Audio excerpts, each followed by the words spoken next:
G'day, Groovers. Waiting for connection. We are just about to leave Salmon Ponds. We've just had a beautiful lunch and thought I'd go live again. You guys can keep me company on the drive home. If anyone's around, had a beautiful Sunday afternoon, pottering around beautiful shops in New Norfolk, and we've just had lunch here at Salmon Ponds, which is actually a tourist attraction, but it has a restaurant that you can just go and have lunch at. But I'm going to try and take you a more scenic way home. There's a little cidery just to the right, and they had live music and food on today.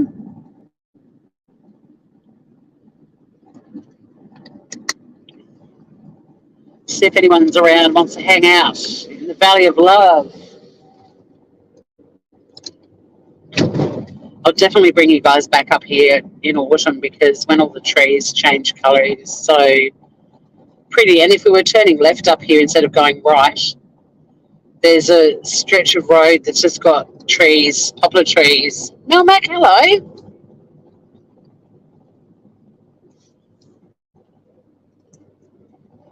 I'm heading home after a really yummy lunch at Salmon Ponds. It is a heritage salmon hatchery.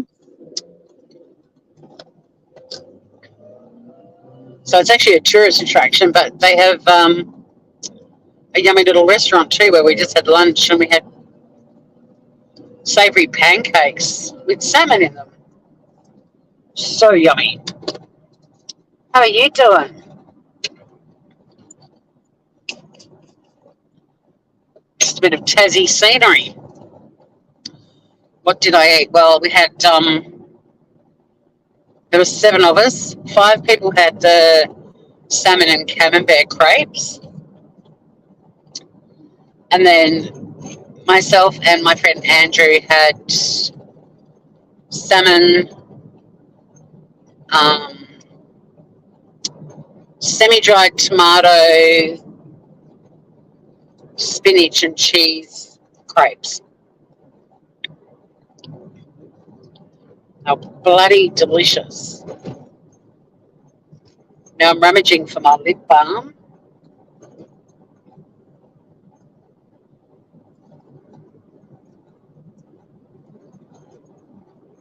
But it's really pretty through here. We're in the Derwent Valley.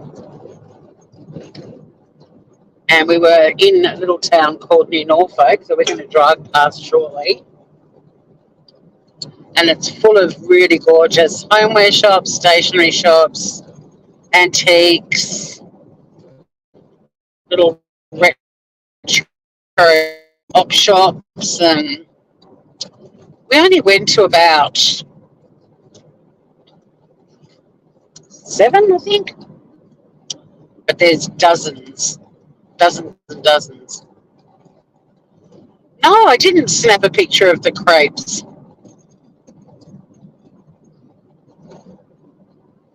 I didn't think to. I used to take photos of, I mean, they weren't, in terms of like the way you plate them up, I mean, they're basically a crepe with a really yummy little side salad. But yeah, I didn't get a photo. And a few people had the local Sauv Blanc.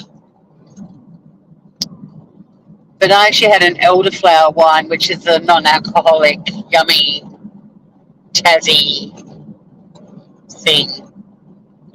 Next time I'll get photos of the crepes. They didn't look as good as this scenery, I'll tell you that right now.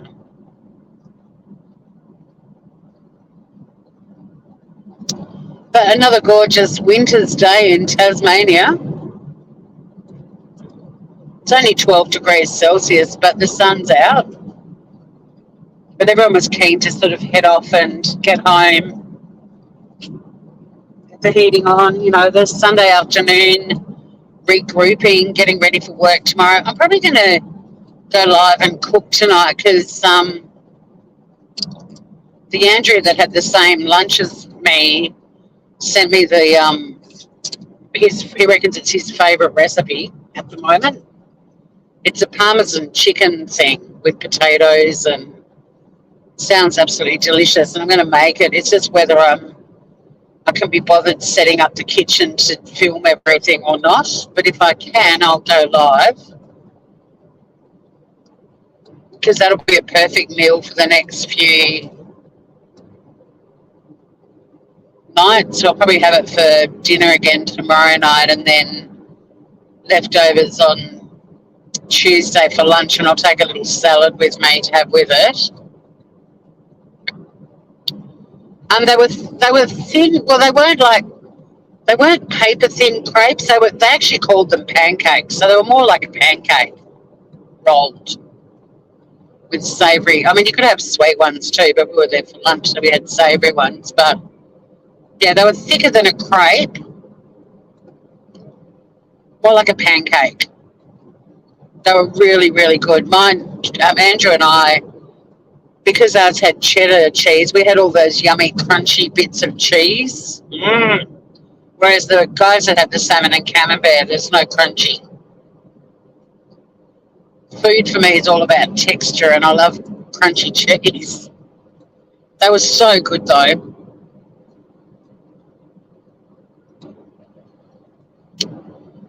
But yeah, just thought I'd go live again while I'm tootling home. If people pop in and say g'day, that's awesome.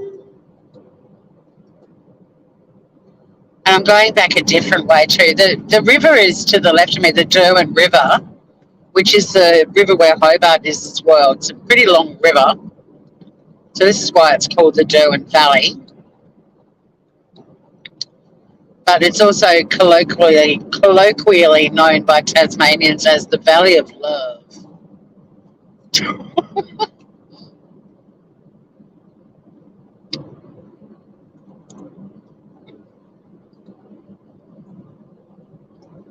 It's just nice to catch up with friends and do something, get out and about. We're all into road trips and adventures. And look, we would have all normally, we're pretty organised. We'd meet up at one person's house and then take two cars.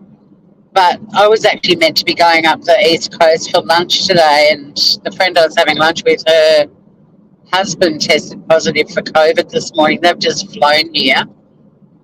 So she cancelled, which, you know, was good of her because I don't want to catch COVID.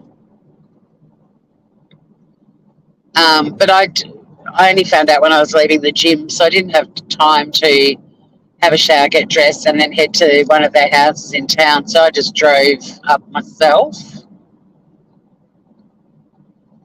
But the rest of them came up in two cars.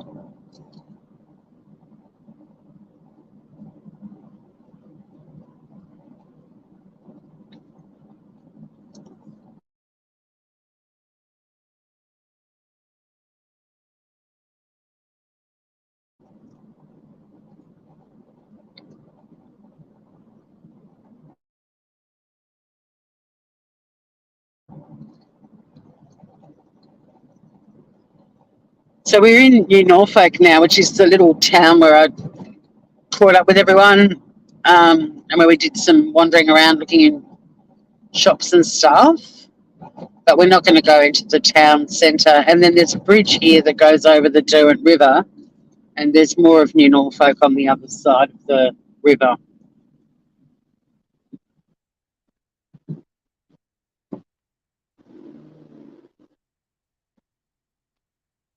Pretty gorgeous part of Tassie, but I mean, there's so many gorgeous parts of Tassie.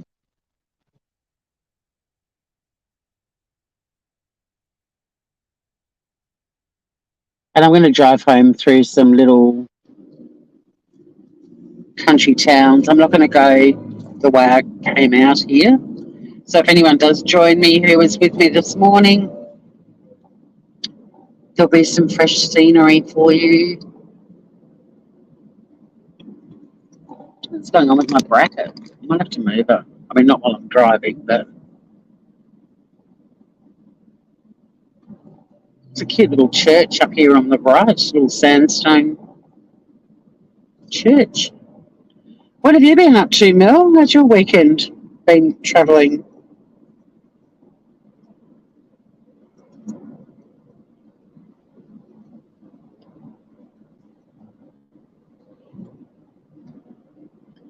It's gorgeous up here too because it's kind of like the gateway up to the west coast and lots of national parks along the way with waterfalls, and there's so many beautiful things out this way. But they're overnight, sort of from this point further west. They've been more of an overnight trip. So Mel Mac has stopped chatting in the last comment. Were they thick or thin? Sounds like I had a lot of fun in the Valley of Love.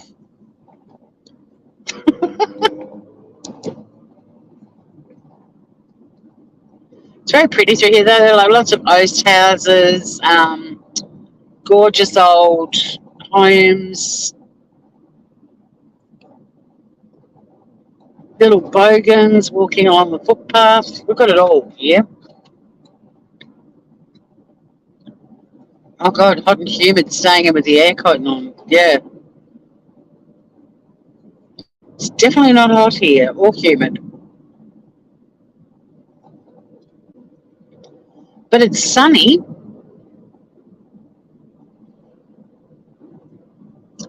And the sun this winter has still had heat in it, which is really odd. Like usually one of the reasons winter gets cold is because the sun loses its heat. But I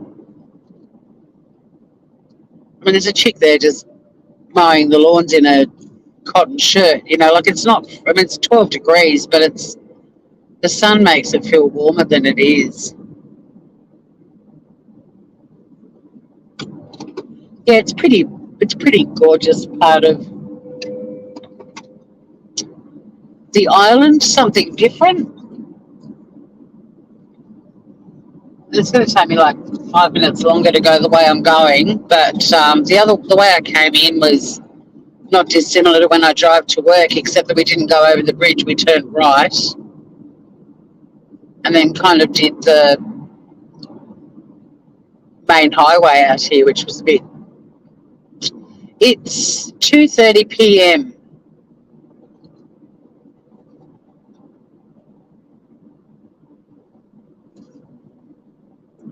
on Sunday afternoon, but it's nice. I'll get home at about 3:30, catch up with Sunnybum,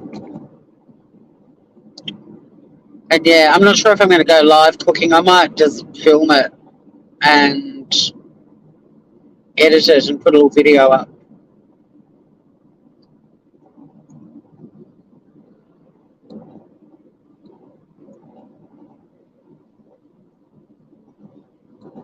Do I have to prep for dinner? Well, I mean, I usually prep when I'm live so everyone can get an idea of the real time for the dish that I'm making, so they get a bit of an idea. But it's more just whether I want to. I probably won't go live because I think I'll be sick of the sound of my voice after this drive home.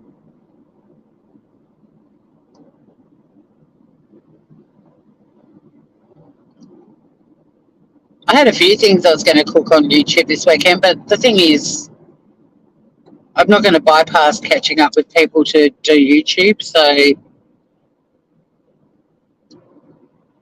I'll make some stuff on Wednesday on my day off. I've got I'm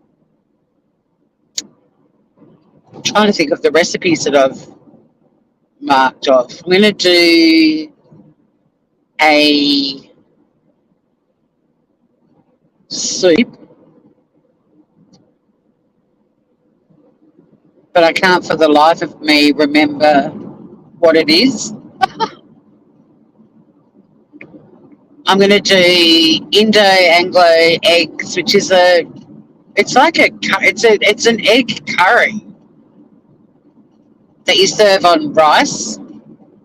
Hey Noah, we're in the Valley of Love. It is pretty gorgeous through here. And I'll be showing you a bit of Tassie countryside. It's quite possible the reception will get shitty at times too. See, I'm really curious to try a curry. It's an egg. I mean, I love curried eggs, but or some people say deviled eggs, but this is actually an egg curry. Like you boil the eggs, I guess, and make the curry sauce and eat it on rice. And I've got heaps of eggs to use, so I'm like, that'll be a good one. I'm going to make trail mix bliss balls. I make a lot of bliss balls. They're really good little snack. I don't feel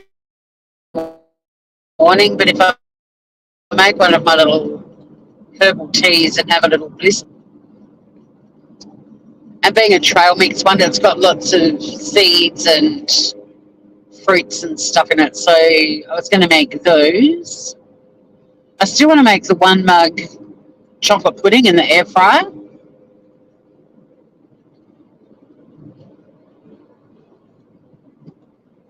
And yeah, I can't remember what else. I bought lots of veggies yesterday. I can't remember what else I was going to do. So there's a little memorial just there that we drove past on the left that is a little it's not a headstone, it's like a little plinth. And it's got a little sandstone wall around it, or like spanning out from each side of it. And it just has the name Lucille on it. And it's a little memorial to a girl called Lucille Butterworth. It's one of Tasmania's unsolved cases. It's definitely not cold.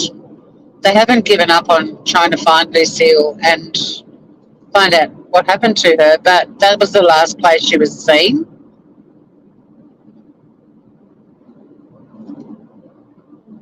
And I wanted to cover her case, or talk about her case on my True Crime channel.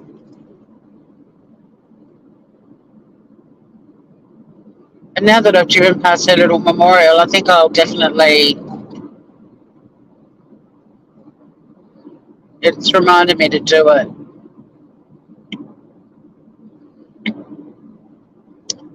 Hey, don't forget, guys, too, while I'm driving, like my phone is a long way away because I'm all about safety and I can't read small print. But if you guys are chatting to each other, small print away. But if you want me to see something, block capitals are better.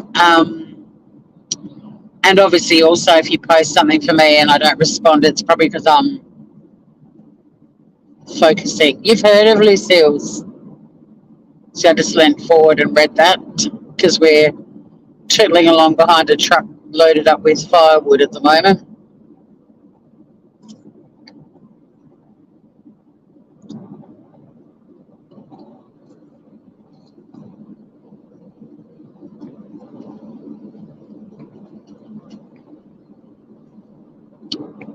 The guy behind me was so far up McCluckaroni, right? Now he's overtaking and he's taking his sweet time. Why do people do that? Oh, thanks for the reminder, Mel. Yeah, so I might tell Lucille's story. It's very sad. And interestingly, not last weekend, the weekend before when I was up at Bay of Fires, there's a case from up there too, the case of Victoria Cafasso. She was an Italian tourist who was brutally murdered on a beach called Beaumaris Beach. And I drove past it and it's actually her story that probably was one of the first stories that got me into true crime as a kid. Like I'd already decided that law and criminal law was something I was interested in doing, even as a little kid. I mean, I grew up in a family of lawyers. It's sort of like the family business, and I wanted to do it as well. But that was probably the first one where I really got into actually following crime cases and so on. And there was another horrible, horrible murder in Tassie of a girl called Amanda Carter. And I'm can't remember. I think Amanda's murder was even before Perez, but that was the other one that, wasn't just a case of hearing the story and going, that's really sad. It was actually wanting to know what happened, and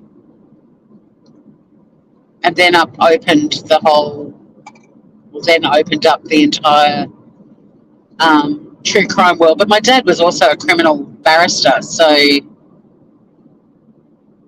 it was a fairly common conversation around our dining room table as well. Which criminal he was defending, what they'd been up to, and he acted for some very colourful people, but probably his most high-profile client was Chopper Read. Australians know, well, actually, Americans know about Chopper because that movie was successful everywhere.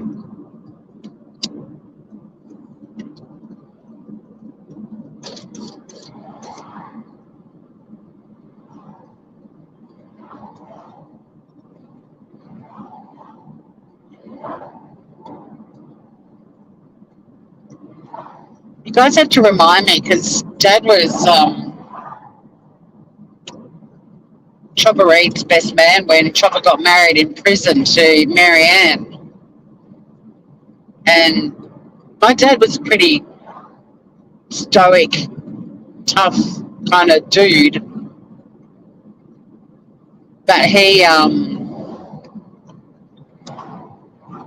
looks very uncomfortable in the wedding photo. You love a bit of chop chop? Yeah, I should talk about him too. I've got some great stories about Chopper. We're a very boring family, Nola. My brother and sister are also lawyers. Although my brother hasn't practiced for a long time because he ended up going into politics and then had a diplomatic career. And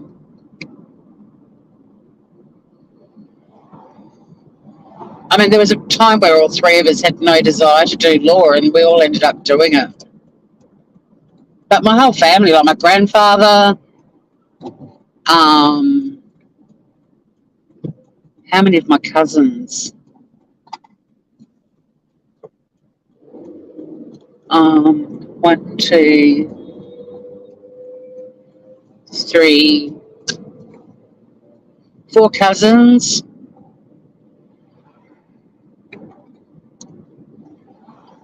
Amazing. My mum didn't think so. Poor thing, stuck it when we used to come home for summer and stuff. Stuck at a table with 4 fucking lawyers. Poor thing.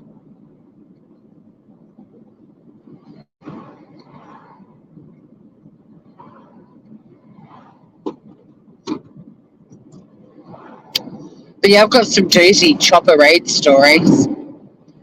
And Chopper's son Charlie lives in Sorell, in the little town not far from where I am,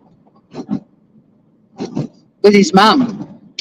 I mean, he's an adult now, but young adult.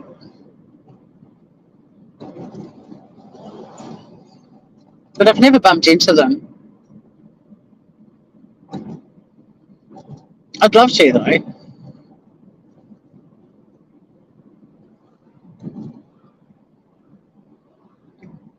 This here on this roundabout, this McDonald's is, and it's pretty sad statistic or pretty bad data information, it's the busiest, most profitable McDonald's in Australia. But also the suburbs around here are the lowest income suburbs in Australia.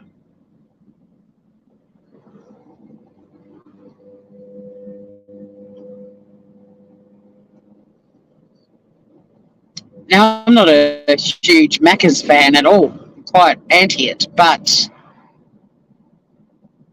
Tasmanians who are fans of it say that you should always go to that one because they've got such a high turnover that everything is super fresh.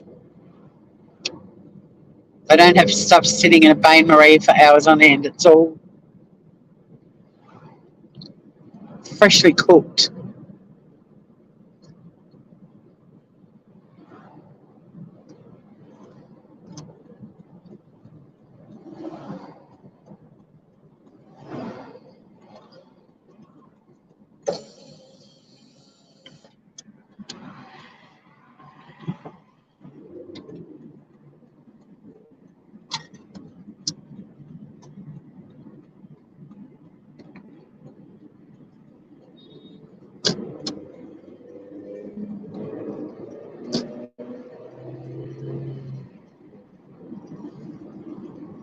It's not really something to brag about.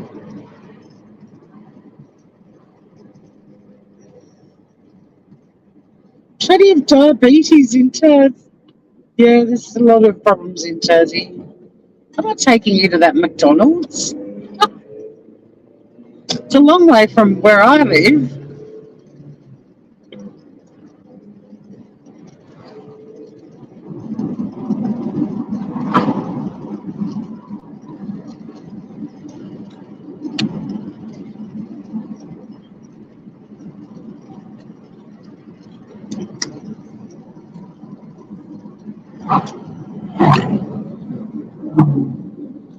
I'm happy to show it to you driving past it, but there's no way we're not going on an outing.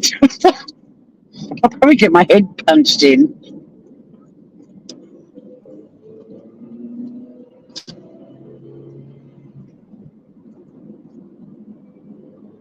You'd all find that friggin' hilarious, I'm sure, but I value my life. I'm picturing me going there and just getting thumped. If I did take you there, I'd go through the drive-through. I'm telling you that right now. I don't think the Bridgewater residents take too kindly to the likes of me. Mind you, I drive a Swift. It's not like I'm going to be pulling up in a bloody Range Rover, but still.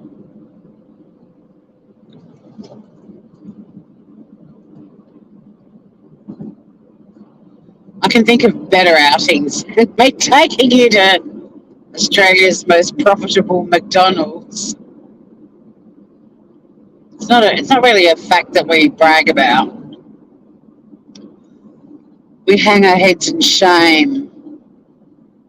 Yeah, it is like Broady. It is. And Bridgewater in South Australia, in the Adelaide Hills, is a really posh suburb. Plus, back there from whence we've come, there's also Brighton, which is another low socioeconomic area.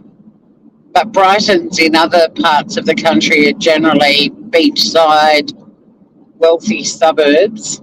Did you know there's a Brighton in every state of Australia? There is. To the left, we've got Gagebrook. Don't really want to break down in Gagebrook. I mean, there's good people out here, but there's bad people too. Unfortunately, these areas do have a fairly high crime rate. That's Mount Wellington off in the distance for you guys. It's pretty close to me, but you get the panoramic view.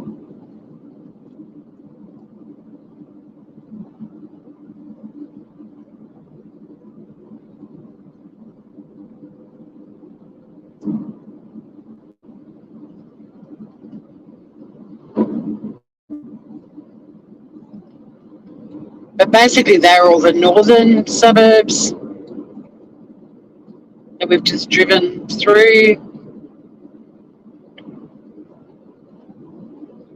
Like a lot of other cities in Australia, you know, the northern suburbs aren't always the best ones.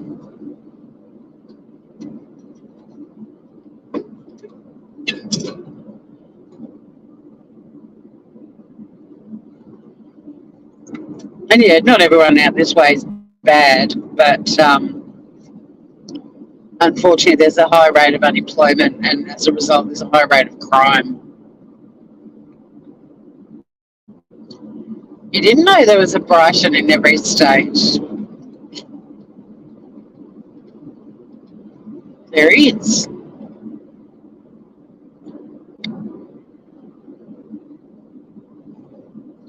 The things I learn you. So what else is news? What's been happening on the YouTubes? I'm full of a delicious savoury pancake and a glass of elderberry wine that sounds like something that you'd hear about in a Monty Python movie. Your mother smelt of elderberries. But it's delicious elderberry wine.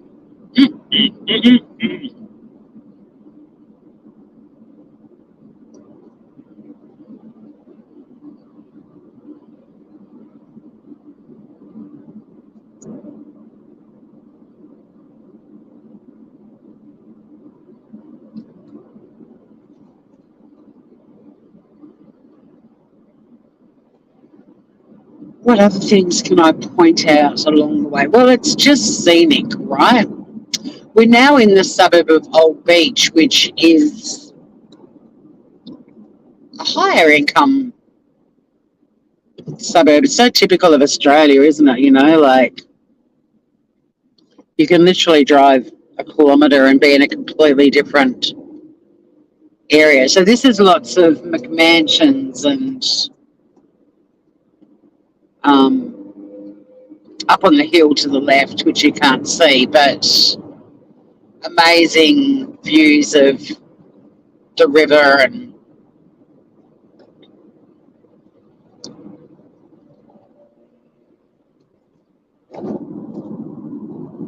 lots of families. I couldn't live it. People who love in Old Beach absolutely love it, but you've got to drive to like get a carton of milk. There's nowhere to walk. I mean, there's one little tiny shop, but you've kind of got to make sure you buy everything you need before you get home. It's one of those sorts of suburbs.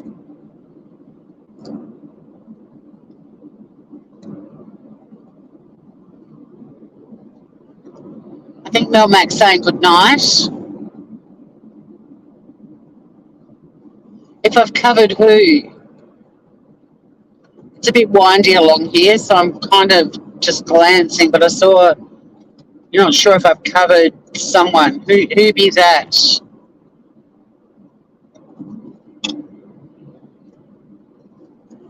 And one word answers, I mean, one word comments in chat are really handy.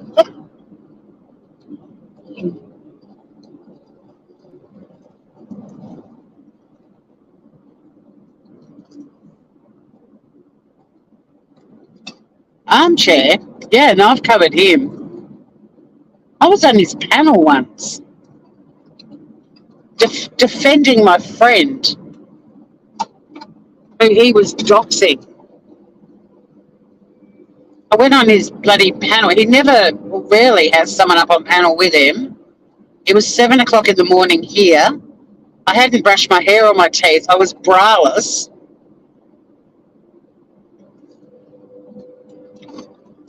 And I cammed up.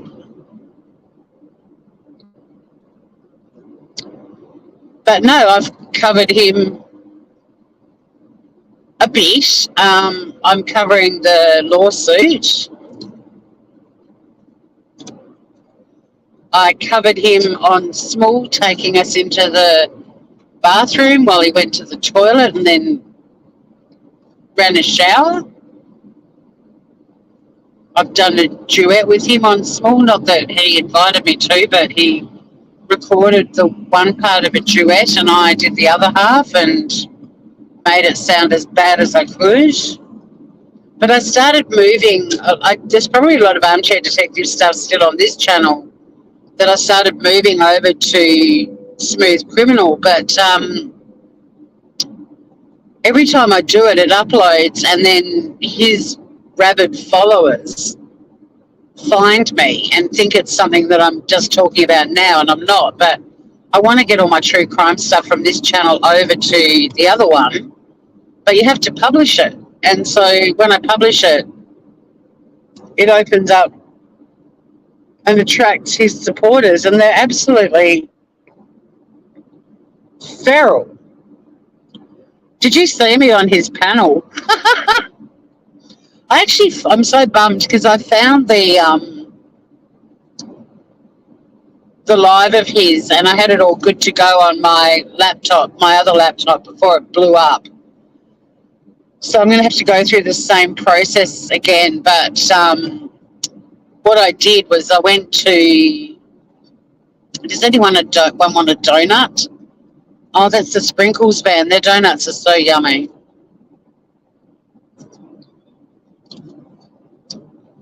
What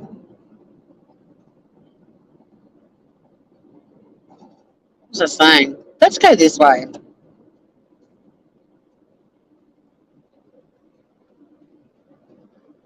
Go back through Richmond. Because Richmond's cute as fuck. Oh, the small toilet one. Yeah, that was something else, wasn't it?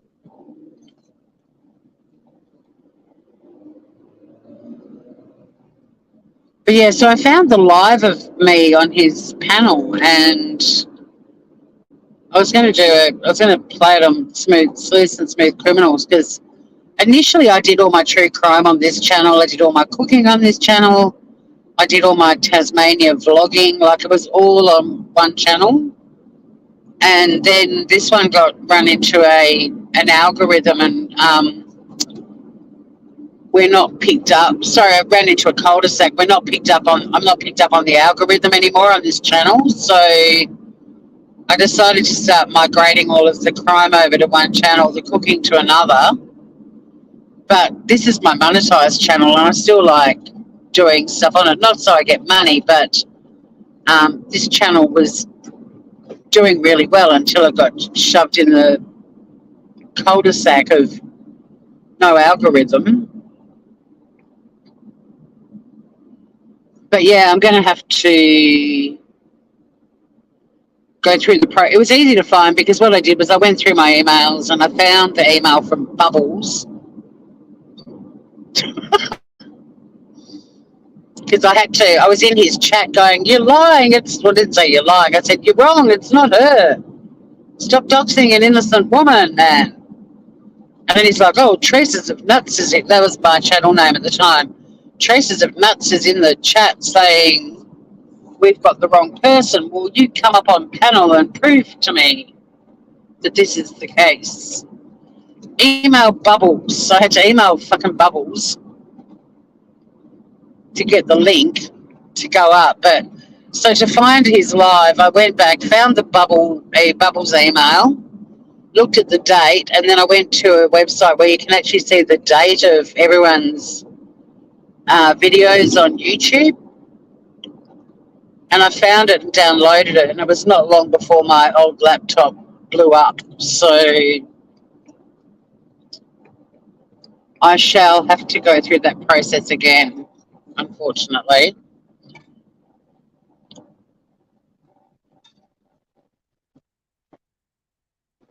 Yeah, I have 1.48k supporters, but this channel was at 2,500 when it disappeared off the algorithm. I've lost 1,000. I mean, YouTube does a swoop of inactive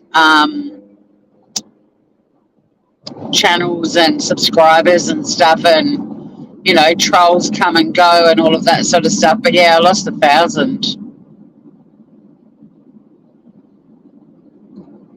Yeah, he was very irresponsible with my friend, and so yeah, I jumped up on panel, and his chat were really horrible to me. And then I tried to defend my friend in his comment section and continue to get harassed and attacked by his subscribers. And then whenever I move crime content from this channel over to Sleuths and Smooth Criminals, if it involves him, then I have to deal with his rabid supporters again. And they just say the snarkiest, nastiest, and most pathetic things.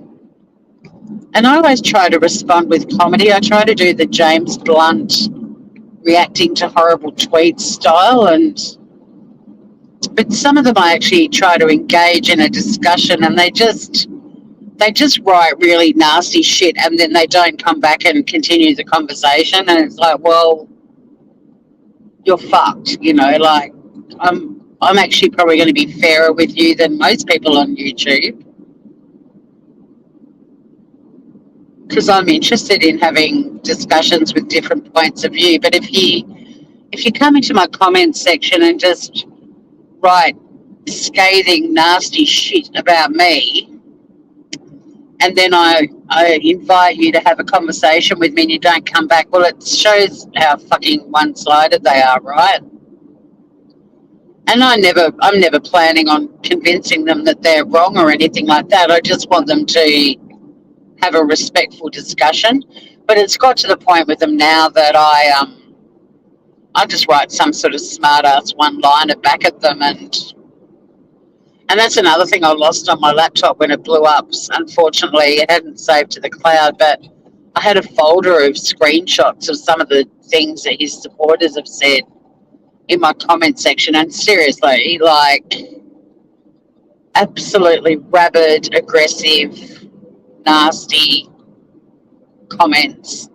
The same with doing the dishes with Dave, which is why I don't know if I want to cover him, because I've been informed that his subscribers are really brutal and they go real life. And because he's also in Australia, I'm like, well, do I want to attract another gang of rabid people? I definitely want to show him at Shanann Richek's grave with one of Chris Watts's tops on, because to me that is just so fucking horrible. I can't believe he did that. True, you can't talk to uneducated people.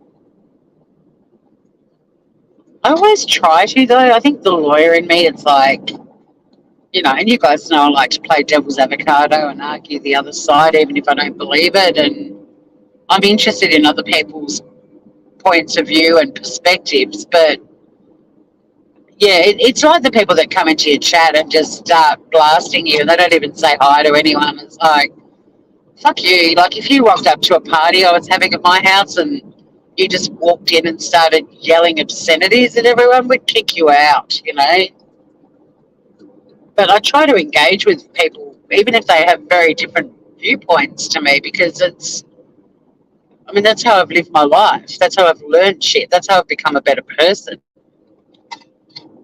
But it's not always the case on YouTube.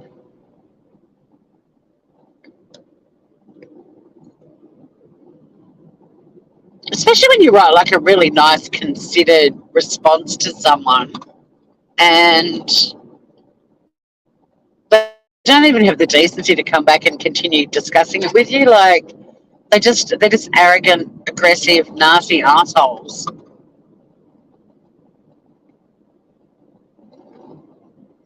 He's just a turd. Well, I still don't know if I want a turd. If you're talking about doing the dishes with Dave, but I still don't know if I want him in my, Do I want to put him on my radar? I think not. Oh, you're a nurse. Gorgeous girl. No wonder I like you. You can't reason with crap, you're right.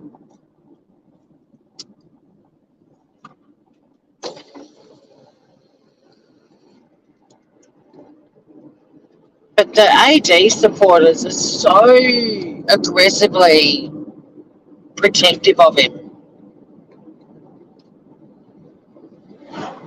We see that all over YouTube, though, don't we? Like, so many channels. Like, I feel our community, we're all realistic and decent people. But if I did something that was really out of line, I'd actually be disappointed if none of you said, Tori, what the fuck are you doing? Like, I don't want I don't want to be a channel where you guys are all defending me just because you enjoy hanging out with me. If I do something shitty, I want you to say, Tori, that was fucked up. Because it's so disappointing with so many things that have happened on YouTube in the last couple of weeks alone, let alone the last 5 years, where people are really proactively calling out someone's BS, and then when their buddy is called out for doing the same thing, they go silent, or they find a bullshit way to defend it. Do you do that in your real lives, people? Because my group of friends, we're all so close and we adore each other. But if any of us fuck up or we're out of line, we're going to address it and not be a prick about it, but we're not going to just go, oh, but I love you. I forgive you. You know, we all want to enhance each other's lives, and you have to be honest to do that.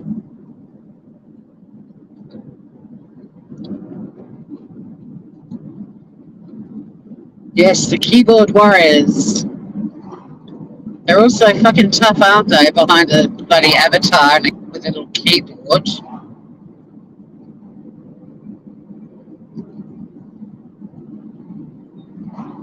And the thing is, all these channels that, you know, especially in America, that I use an avatar and I'll never show my face because of all the insane shit that happens on YouTube.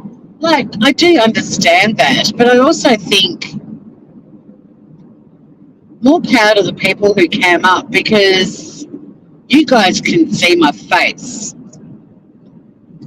And look, I can't lie to save myself, but the thing that makes people know if I'm trying to lie is my face gives me away.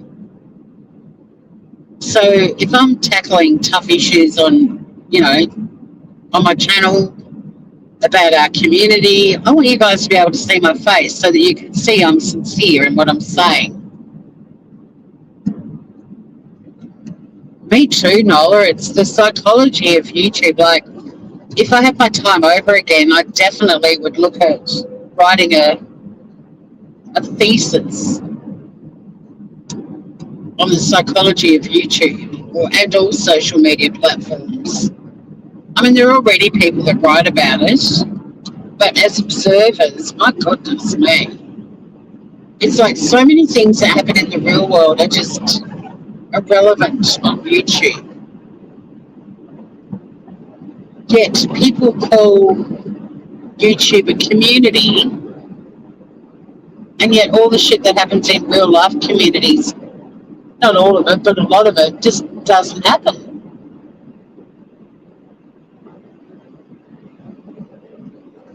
It couldn't be further from a traditional community.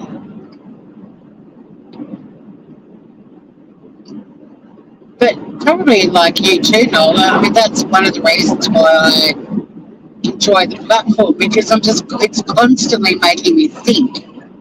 Facebook doesn't, except all Facebook does is make me think, why is everyone fighting on here? And it doesn't matter, I rarely post anything on my Facebook page now, because there's always someone that's got to have some snarky comment, or they look at the world, you know, from that sort of glass half empty perspective, and I don't need that shit on my Facebook page when I, you know, like you get corrected. Like I'll put a photo up and I'll caption it, but I'll try to keep it short and punchy because I like writing.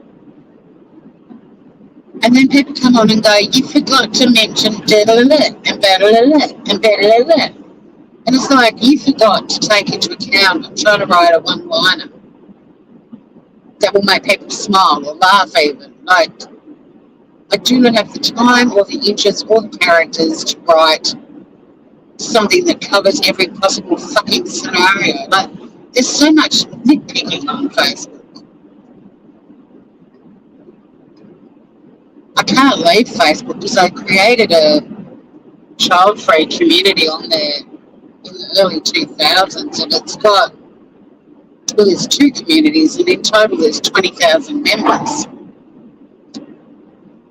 And if I leave Facebook, they will vanish. So until I've worked out how to hand over the reins to somebody else,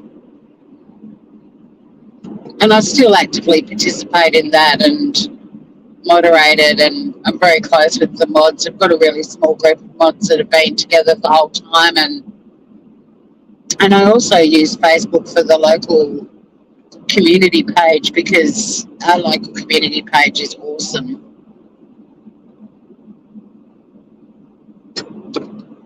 You know, just to get updated on events that are happening, or if you need a plumber, or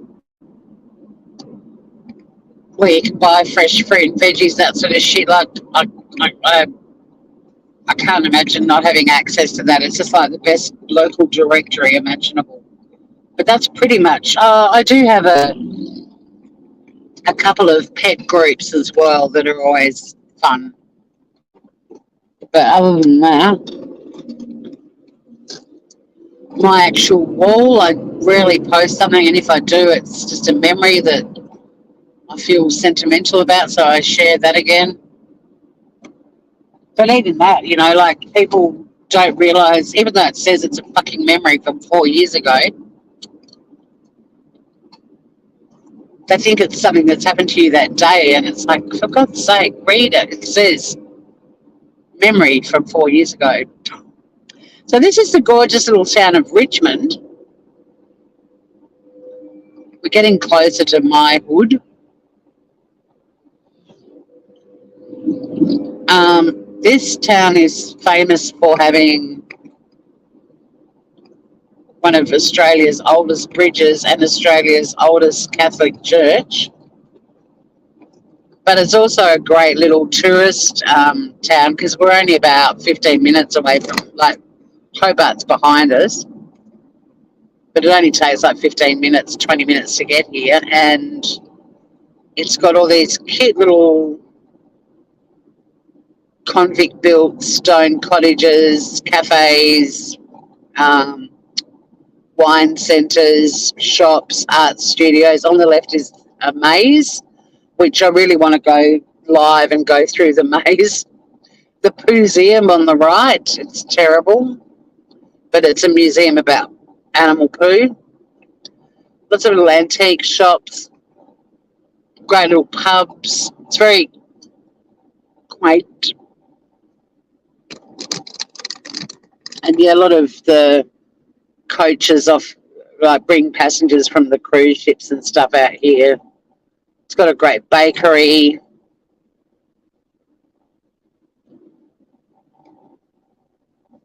It's a very cute little town. Looks a bit like Townsville, really. Interesting. I think it's very English.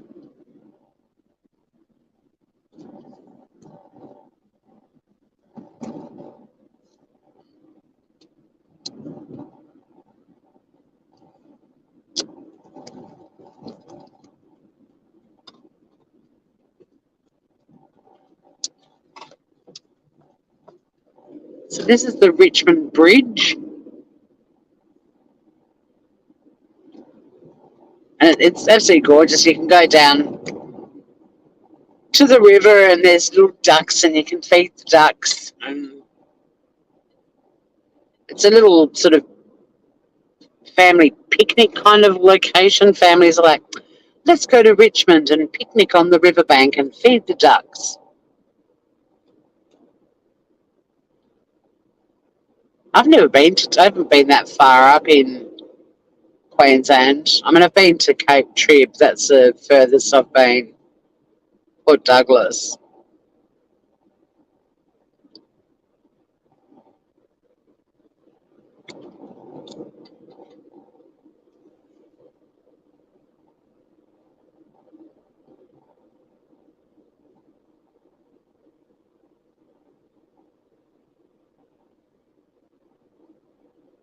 You wanted to move to Townsville for the weather.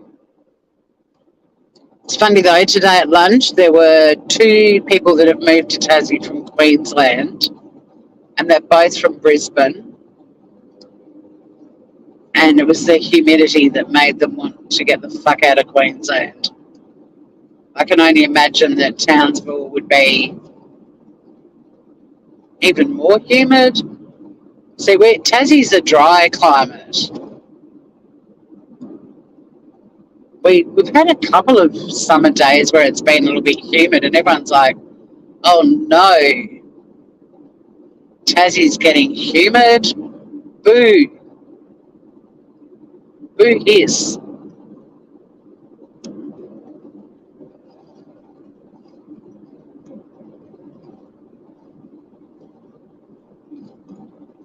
But like Hobart's the second driest capital in Australia after Adelaide.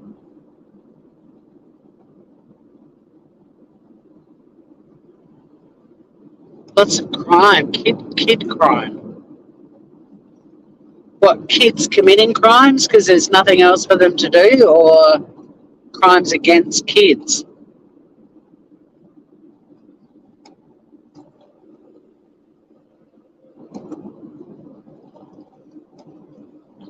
Oh, there's a little glamping place up here.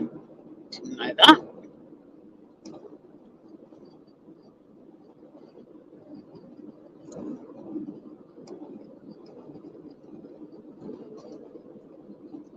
Quite like a bit of glamping, but I wouldn't be glamping half an hour's drive from my house. I can glamp on in my home.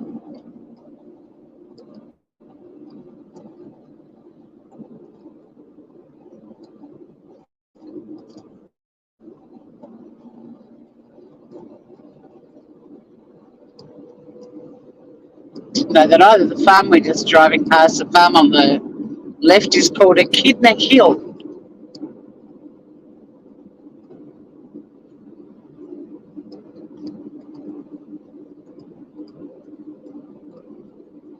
And then over in the distance from here, like, I don't know if you can picture it on your panoramic view, but is one of the, you can see one of the causeway. Well, I can see a bit of one of them now too, but the Scout Inquirer's favourite causeway, when we're at the top of the hill just there looking out across, was in the background. Kids committing because of lack of things to do, I would imagine. I haven't done any youth court work for a long time, but the defence was always, there's nothing to do here. And I only did youth court work in South Australia. I've never done youth court work in Tasmania. But Tasmanian kids get up to mischief too. Certainly back in those suburbs where that highly profitable McDonald's is. I mean, some of those kids too are like 7th, 8th generation unemployed. You know, they've never learnt anything about working, work ethics. I mean, some do. There's been some hugely successful Tasmanians that have come out of those suburbs as well. But we've got families that are, yeah, they've got 8th, 9th, possibly even 10th now generation unemployed. It's pretty scary.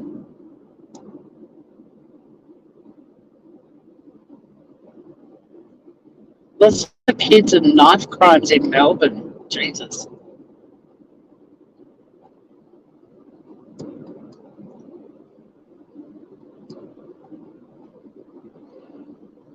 But I mean, it's interesting because, I mean, down where I live, we're on the beach, and so a lot of the kids from a really early age get into nippers and end up going into surf lifestyle, or they get involved in as grommets and end up becoming little surfer dudes and dudettes. Or there's the skate park. Like, we've got a really good little skate park. We've got a bike shed where lots of bikes get donated, and the guys who run it sort of service them and get them all sort of tip top, and then give them away to local kids in the communities that have got bikes. But there's still some kids down where I live that, you know, get up to all sorts of mischief, sometimes really bad shit.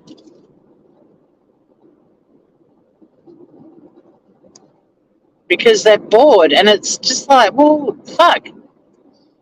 Your kids are used to instant entertainment because of TVs and PlayStations, and you know, when we were little, we would spend the whole day out in the garden building little streetscapes and little buildings, and or tree houses or cubbies, or we'd go to the beach for the day. And when we were growing up, we were not allowed to ever say we were bored. Like, my grandparents had a farm that we always had chores to do at home. And my parents' house was built in 1900, and very little was done to it to upgrade it. It was a pretty old-fashioned sort of style beach house, but just beautiful. But it was on a decent-sized block. What's this in the middle of the road? Plastic tub. If there weren't cars behind me, I would have pulled over somewhere and got that off the road. But anyway.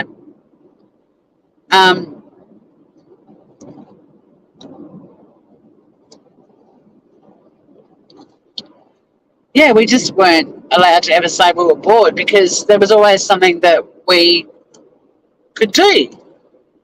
Like, yeah, even the block that our house was on was it was probably half an acre, but there was plenty of garden and shit to do.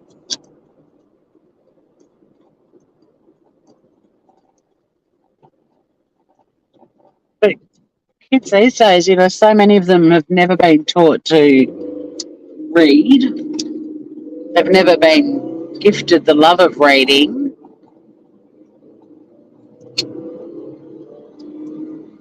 Many of them have been plonked down in front of the electronic babysitters, aka TVs, instead of being encouraged to use their imagination and learn how to make things and, you know, create their own adventures.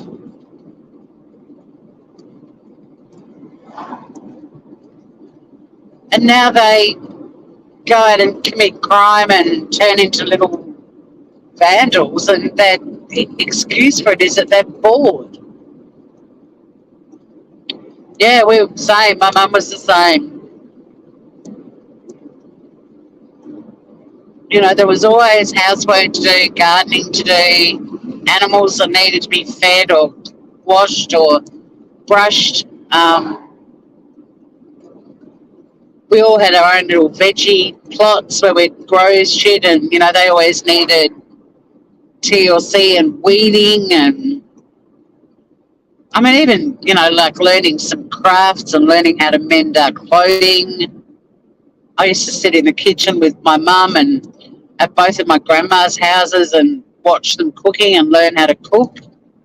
So I was always keen to jump in the kitchen and do some cooking. Plus we had homework, and I mean, we had to work so hard. Like, I visit friends of mine now, and their kids, you know, they're told to go and do their homework, and they reappear in 20 minutes, and the mums are like, have you finished your homework? Yep. And I'm like, what the fuck? You know, we'd be doing homework till we went to bed. On Sundays, we were allowed to watch Young Talent Time and 60 Minutes. And I mean, there was some TV at other times, but it wasn't a weeknight thing at all. My mum used to love Grand Prix, and she'd wake me up at 3 a.m. to watch Grand Prix with her. And that was always a treat. But TV was like the end of the week. Everything's cleaned up from Sunday roast lunch. Our school bags and lunches are packed. Our uniforms are out. We're ready to go. And then we'd have soup, tomato soup and toasted sandwiches, sometimes with leftover roast in it. And we'd watch Young Talent Time and then 60 Minutes. And it was such a treat. But now, kids have got phones and they can watch whatever the fuck they want, whenever they want. And they get bored. All right, I'm going to have to do a pit stop at Coles. So I'm going to end the live. But thanks for hanging out with me, Nola. There were some lurkers, but they didn't chat. And it was good to see Mel Mac as well. I hope you enjoyed the little drive back from the Valley of Love. But yeah, I'm not sure if I may not go live. I might even just make this dish for dinner. And if it's a doozy, I'll do it live on the channel soon. Although I was thinking of doing keto again for a little while. And this dish has got chicken and potatoes and Parmesan cheese.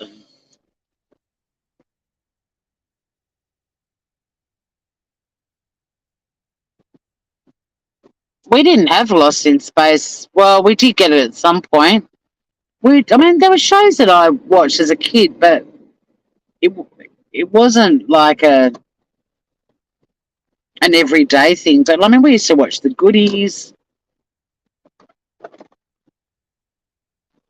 HR Puffin stuff. Even Sesame Street and Play School. But Lost in Space, there were only 2 channels in Tassie while I was growing up.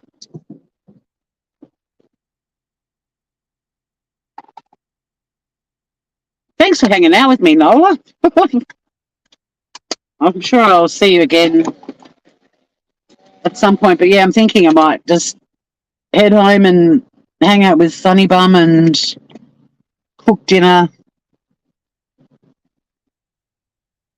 and watch some TV. It's Sunday nights, tradition. But I hope you have a lovely week, and thank you to Mel Mac, who was chatting earlier, and to the lurkers. And I'm going to end this live, but take care, Groovers, and I'll see you all again on YouTube very soon. But yeah, enjoy the rest of your weekend and have a great week. Bye, Groovers.